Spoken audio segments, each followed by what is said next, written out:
முருகன் நம்ம வாழ்க்கையில வர்றதுக்கு ஒரு காரணம் இருக்கு. நம்ம எல்லோரும் முருகன் கோயிலுக்கு போயிருக்கோம். கையில் மலர், மனசுல ஆசை, உதட்டில் வேல்வேல் முருகன். ஆனா ஒரு நாளாவது இப்படி யோசிச்சிருக்கீங்களா? முருகன் நம் வாழ்க்கையில் ஏன் வரார்? அவர் நமக்கு வேண்டியதை தர வராரா, அல்ல நம்மை மாத்த வராரா? முருகனின் அறுபடை வீடுகள் வெறும் 6 கோயில்கள் இல்லை, அது நம் வாழ்க்கை பயணம். வாழ்க்கை ஆரம்பம் எப்படி நடக்குது தெரியுமா? ஆசையோட இல்லை, பொறுப்போட. திருப்பரங்குன்றம் முருகன் கோவில், அங்கத்தான் முருகர் திருமணம் செய்கிறார். அது ஒரு காதல் கதை மட்டும் இல்லை, அது ஒரு பொறுப்பு ஆரம்பம். வாழ்க்கையில் ஒரு கட்டம் வரும், நம்ம ஆசை மட்டும் போதாது, நம்மளோட அருகில் இருக்கிறவர்களின் உணர்ச்சியும் முக்கியம். உறவுகளை காக்க கற்றுக்கொள்ளாதவனுக்கு வெற்றி எதுவும் நீண்ட நாள் நிலைக்காது. அதுக்கப்புறம் வாழ்க்கை சும்மா போகாது. திருச்செந்தூர் முருகன் கோவில், அங்கு முருகன் சூரபத்மனை அழிக்கிறார். சூரன் வெளியில் இருந்த ஒருவன் இல்லை, அது நம்முள்ளே இருக்கும் பயம், சந்தேகம், பொறாமை, கோபம். நம் வாழ்க்கையில் பெரிய எதிரி யார் தெரியுமா? நம்ம மனசு சரியில்லாத நேரம். அதை வெல்லாத வரை எந்த கடவுளும் நமக்கு அமைதி தர முடியாது. சோதனை முடிந்த பிறகு கூட வாழ்க்கை சுலபமாகாது. பழனி முருகன் கோயில், அங்க முருகன் அமைதியாக நிற்கிறார். பழனின்னு சொன்னா அந்த ஒரு வாக்கியம், அது ஒரு புராண வசனம் இல்லை, அது ஒரு வாழ்க்கை உண்மை. நாம் தேடுற வெற்றி, நாம் எதிர்பார்க்கிற அங்கீகாரம், நாம் கேட்கிற அன்பு, அனைத்துக்கும் முதலில் நம்மை நாமே ஏற்றுக்கொள்ளணும். யாராவது முன்னே போனா நம்ம உள்ளுக்குள் எரிச்சல் வருது, யாராவது பாராட்டப்பட்டா நம்ம மனசு சின்னஞ்சிறு ஆகுது. அந்த நேரம் முருகன் பழனி மலையில் இருந்து கேட்கிறார், நீயே அந்த பலன், வெளியே தேடாதே. அதன் பிறகு வாழ்க்கையில் ஒரு பெரிய உண்மை புரியுது. சுவாமி மலை முருகன் கோயில், இங்க மகன் தந்தைக்கு பிரணவம் சொல்றார். இதன் அர்த்தம் என்ன தெரியுமா? ஞானத்துக்கு வயசு கிடையாது, உண்மையை ஏற்கும் மனசு இருந்தா போதும். நம்ம வாழ்க்கையில் பல தடவை நம்ம தவறு இருந்தாலும் ஒத்துக்க மாட்டோம்.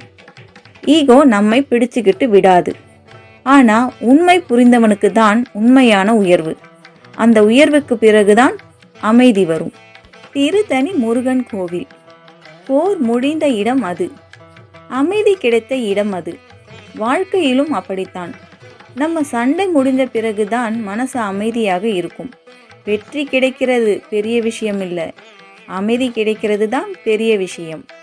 பழமுதிர் சோலை முருகன் கோவில், அங்க முருகன் 2 தேவியுடன் நிற்கிறார்.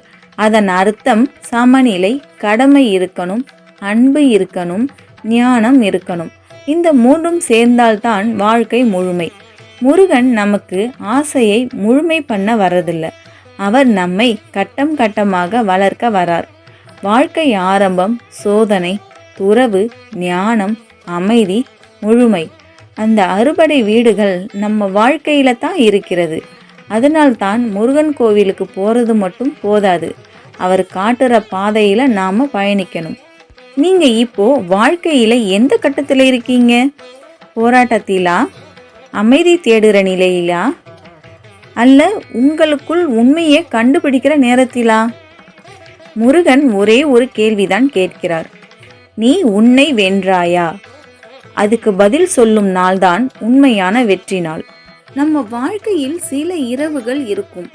அந்த இரவில் நமக்கு பேச யாரும் இருக்க மாட்டாங்க. ஃபோன் சைலண்ட்ல இருக்கும். வீட்டில் எல்லோரும் தூங்கிடுவாங்க, ஆனா நம்ம மனசு மட்டும் தூங்காது. அந்த நேரத்துல தான் நம்ம உள்ள இருக்கும் சூரன் மேலே வருவான். உன்னால் முடியாதுன்னு சொல்லுவான், உனக்கு யாரும் இல்லைன்னு சொல்லுவான். அப்போ நீங்க ஒரே ஒரு விஷயம் நினைச்சுக்கோங்க, சூரனை அழிக்க வந்தவன் உங்க மனசுலே இருக்கான். முருகன் வெளியில இருக்கும் சிலை மட்டும் இல்லை, உங்க தைரியத்தின் வடிவம். நீங்க விழுந்ததற்கு பிறகும் மீண்டும் எழுந்த அந்த நொடி, அது முருகன். நீங்க அழுதுட்டு கண்ணீர் துடைச்சிட்டு இன்னைக்கு முடியல நாளைக்கு முயற்சி பண்ணலாம்னு நினைச்சா அந்த எண்ணம், அது முருகன். உலகம் உங்களை குறைச்சி மதிப்பிடலாம், உங்கள் குடும்பம் கூட ஒரு நாள் புரிஞ்சிக்காம போகலாம். ஆனா உங்க உள்ள இருக்கும் அந்த ஒளி, அது ஒருபோதும் அணையாது. ஏன்னா அது வேல். அந்த வேல் பயத்தை கிழிக்கணும், சந்தேகத்தை கிழிக்கணும், தாழ்வு உணர்ச்சியை கிழிக்கணும். முருகன் உங்க ஆசையை நிறைவேற்ற வரமாட்டார். அவர் உங்களை பலமாக்க வருவார். ஒரு நாள் நீங்க திரும்பி பார்த்தீங்கன்னா அந்த கஷ்டம் இல்லை என்றால் நான் இவ்வளவு பலமாகி இருக்க மாட்டேன்னு புரியும். அந்த நாள்தான் முருகனை உண்மையா புரிஞ்ச நாள். இப்போ இந்த நிமிஷம் இருந்து ஒரே ஒரு முடிவு எடுங்க.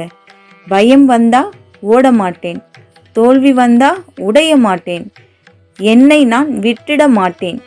ஏன்னா நான் தனியா இல்லை. வேல்வேல் முருகன்.